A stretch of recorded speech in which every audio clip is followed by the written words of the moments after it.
오늘의 말씀은 이사야 54장 14절에서 17절의 말씀입니다. 너는 의로 설 것이며 학대가 네게서 멀어질 것인즉 네가 두려워 아니할 것이며 공포 그것도 너를 가까이 못할 것이라. 그들이 모일지라도 나로 말미암지 아니한 것이니 누구든지 모여 너를 치는 자는 너를 인하여 패망하리라. 숯불을 불어서 자기가 쓸만한 기계를 제조하는 장인도 내가 창조하였고 파괴하며 진멸하는 자도 내가 창조하였은즉 무릇 너를 치려고 제조된 기계가 날카롭지 못할 것이라. 무릇 일어나 너를 대적하여 송사하는 여는 네게 정죄를 당하리니 이는 여호와의 종들의 기업이요 이는 그들이 내게서 얻은 의인이라. 여호와의 말이니라. 구약과 비교가 되어지는 신약의 교회, 구약의 이스라엘은 신약의 교회로 이제 다시 태어나게 된 것입니다. 그리스도의 십자가로 말미암아 혈통적, 지역적 유대인뿐만 아니라 예수 그리스도를 그의 이름을 구원자로 부르는 누구든지 이제 이스라엘이 될 수 있었고 새 예루살렘이 될 수 있는 복을 하나님께서 이사야 54장을 통해서 말씀해 주고 있는 것입니다. 우리가 어제 살펴본 것처럼 너는 의로 설 것이며, 오늘 14절 이렇게 시작합니다. 너는 의로 설 것이며. 의가 무엇입니까? 예수 그리스도께서 우리에 대한 죄의 십자가의 형벌을 당하시고 우리의 죄를 완전히 갚아주셨습니다. 대신 속죄를 통해서 우리를 구원하시는 하나님의 고집, 하나님의 사랑, 그것이 의입니다. 이 의에 굳건히 선 사람은 어떤 학대나 공포스러운 삶을 살지 않는다는 겁니다. 학대가 없어서가 아니고 공포가 없어서가 아니고 분명히 있지만 예수 그리스도의 의 안에 있기 때문에 절대적으로 흔들리지 않는 평안, 아름다운 삶을 살 수 있다라고 말씀하고 있습니다. 오늘 이제 살펴봐야 될 말씀 14절부터는 교회를 대적하는 사람들, 교회를 대적하는 어떤 집단, 어떤 국가, 어떤 이념들, 정신사조, 문화 이런 것들이 있다 할지라도 결코 하나님의 교회가 무너지지 않는다라고 하는 말씀을 하고 있습니다. 이유가 무엇입니까?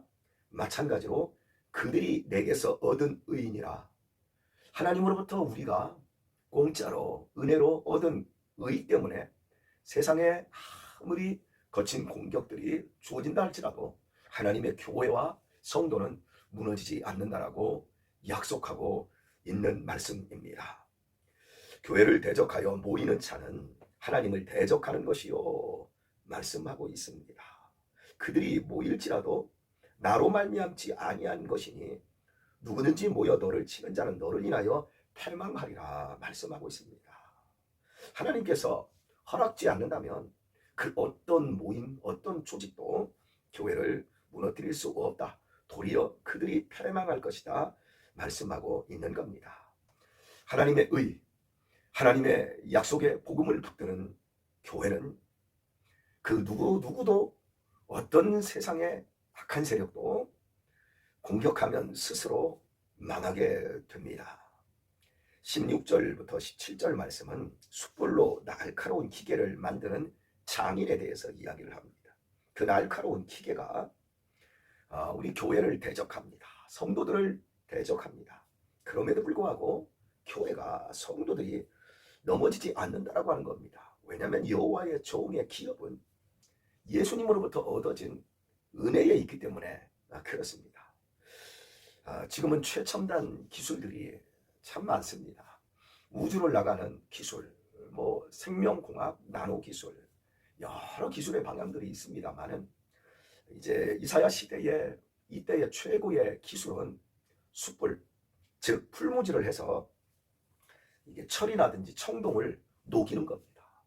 그걸 녹여서 주물틀에 넣고 자유자재로 칼도 만들고 창도 만들고 화살촉도 만들고 농기구도 만들 수 있는 그 기술, 이 기술이 최고의 기술이었어요. 인류 역사가 발전해온 시간들을 보면 처음에는 구석기 시대잖아요. 그냥 있는 그대로 가지고 사람이 도구로 사용했지만 조금 지나서 신석기 시대, 돌멩이를 이제 세밀하게 날카롭게 갈아서 사냥 도구로도 쓰고 농사에 관계된 걸로도 도구로 썼습니다. 그러다가 결정적으로 이 문명사의 전환이 될 수 있었던 것이 사람들이 돌에서 청동을 추출해서 그걸 녹여서 돌보다 더 단단하고 더 날카로운 기계를 만들 수 있는 것. 그래서 석기 시대를 평정했던 건 청동기 문화였습니다. 그리고 여기서 청동기 문화보다도 더 강력한 문화가 등장을 하는데 그것은 철을 녹이는 겁니다. 청동은 무겁습니다. 둔탁합니다. 그러나 철은 무게도 덜 나가지만 갈기만 하면 얼마든지 날카롭게 가르치지요. 바로 이 철기 문명을 제일 먼저 일으켰던 민족들이 히타이트라든지 고대 사회에 있는 사람들입니다. 그 철기 문명을 일으켰던 사람들에 의해서 나라가 든든해지고 그 시대를 이끌어갔던 거거든요. 이런 배경 차원 속에서 오늘 본문에서 숯불을 불여서 자기가 쓸만한 기계를 제조하는 장인도 내가 창조하였다, 하나님께서 창조하였다고 말씀하고 있습니다. 그러면서 진멸하는 자도 내가 창조하였은즉 그런 기계를 가지고 원하는 것들을 이루며 진멸하는 것도 다 하나님이 창조하였다라고 말씀합니다. 그러면서 17절을 보면 무릇 너를 치려고 제조된 기계가 날카롭지 못할 것이라. 무릇 일어나 너를 대적하여 송사하는 여는 네게 정죄를 명하리니 말합니다. 이렇게 최고의 기술을 가지고 하나님의 교회와 예루살렘을 공격하는 이런 무기들이 있다면 교회는 그냥 추풍 낙엽처럼 무너지게 되어 있습니다. 문제는 오늘 하나님이 말씀하신 대로 그들이 아무리 날카롭게 기계를 가지고 교회를 무너뜨리려 한다 할지라도 결코 무너지지 않는다는 거예요. 왜? 날카롭기는 하지만 무디어진다. 날카롭지 못할 것이라. 날카로운데 하나님의 교회를 향해서는 그것이 무디어진다 그럽니다. 여러분, 톱을 아시지요? 톱 잘 드는 톱들은 나무를 쑥쑥 잘 자릅니다. 그런데 이 어떤 나무도 잘 자르는 이 톱이 톱질을 하다가 잘못해서 주변에 있는 돌멩이를 갖다가 몇 번만 쓸어버리면 이 톱날은 무디어집니다. 톱날 베려버리는 거죠. 톱날도 빠져버리든지 무뎌지게 되어 있습니다. 이그러지게 되어 있습니다. 마찬가지로 세상의 기계가 아무리 강력한 기계라 할지라도 하나님의 교회는 예수 그리스도의 페트라 반석 위에 세워진 것입니다.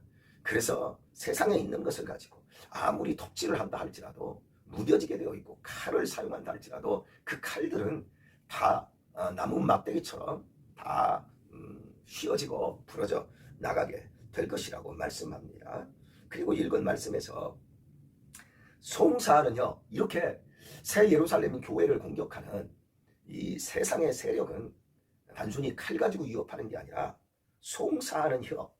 세상에 여러분 송사가 뭡니까? 고소하는 거죠. 혹시 여러분 법원에 가보셨습니까? 재판하는 거 보셨습니까? 변호사들의 논리, 그리고 검사의 어떤 벌을 주기 위한 그 범죄를 파헤치는 그 논리, 정말 감탄하게 되어집니다. 저는 설교자이지만 변호사나 검사들이 그 말빨이라고 할까요? 그런 걸 보면 정말 말 잘한다, 이런 것들을 제가 느끼게 되어집니다. 바로 이런 말빨을 가지고, 이런 혀를 가지고 교회를 정죄한다는 거예요. 교회가 정죄당한다라고 말합니다. 이게 정죄를 당하리니, 교회를 송사하며 정죄를 하려고 하는데 도리어 그들의 말이 그들 자신을 정죄할 것이라고 말씀하고 있습니다. 자신의 뱉은 말로 자신이 정죄를 당하는 것입니다. 우리 사랑하는 교회 여러분, 믿음 생활은 행복해야 합니다. 믿음 생활은 긍정적이어야 됩니다. 믿음의 말들은 우리 입에서 나쁘고 우울하게 나가면 안 됩니다. 부정적으로 나가면 안 됩니다. 조심하십시오. 우리가 생명을 사랑하고 좋은 날 보기를 살아 사모하면 그 혀를 금할 것이며, 이렇게 베드로가 우리에게 말하는 겁니다.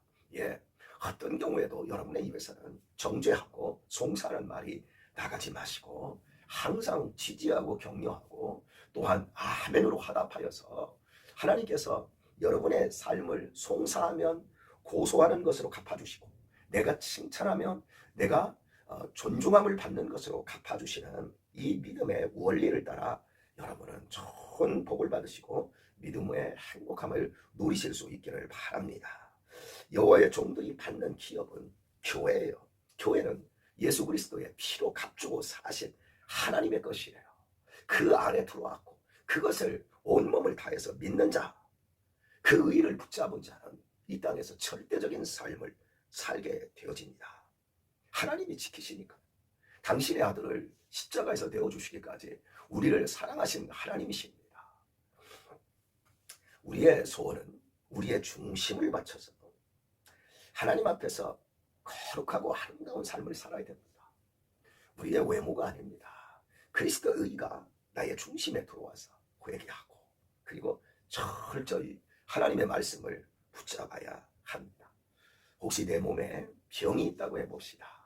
병이 있는데 병을 가지고 찝찝하게 살아간다고 해봅시다. 그러면 어느 날 그 병이 사라지는 병이 아닙니다. 반드시 그 병은 우리의 인생을 들춰내게 되어 있고 송두리째 흔들게 되어 있습니다. 그 병들을 할 수 있는 대로 수술을 해야 되면 철저하게 수술해서 새로운 삶을 살 수 있어야 됩니다. 그리스도인의 병은 우리의 내면에 있습니다. 우리 내면에 아주 더럽고 추악한 병들이 있어요. 불신, 의심, 참 원망, 그리고 하나님의 의를 생각하지 않고 더럽고 추악한 것을 생각하는 걸 보면 정말 날카로운 기계같이 이런 뛰어난 사람들이 있어요. 여러분, 의에 대해서는 지혜로워지셔야 되겠지만 절대로 악에 대해서는 미련한 자가 되어야 합니다. 우리 내면 속을 우리가 살펴보면서 내가 아직도 해결받지 못한 나의 내면이 있다면 내어놓으시고 그리고 그리스도 예수와 함께 그 의 안에서 행복한 시간을 살아야 될 것입니다. 오늘의 말씀을 맺겠습니다. 죄를 품은 채로 성공한 것은 성공이 아닙니다.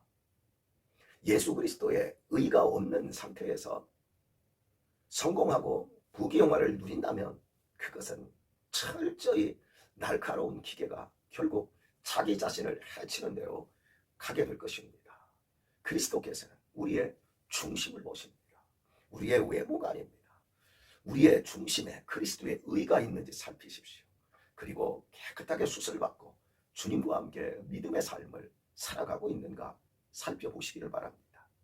오늘 이 하루도 그리스도의 의를 붙잡고 누가 대적한다 할지라도 날카로운 공격들이 아주 더럽고 추악하고 세밀한 그리고 음란한 말들이 우리를 공격한다 할지라도 내가 그리스도 안에 있으니 누가 나를 대적하리요. 그렇게 믿음 안에서 오늘도 굳건하게 전진하셔서 승리하시기를 우리 주 예수님의 이름으로 축원합니다.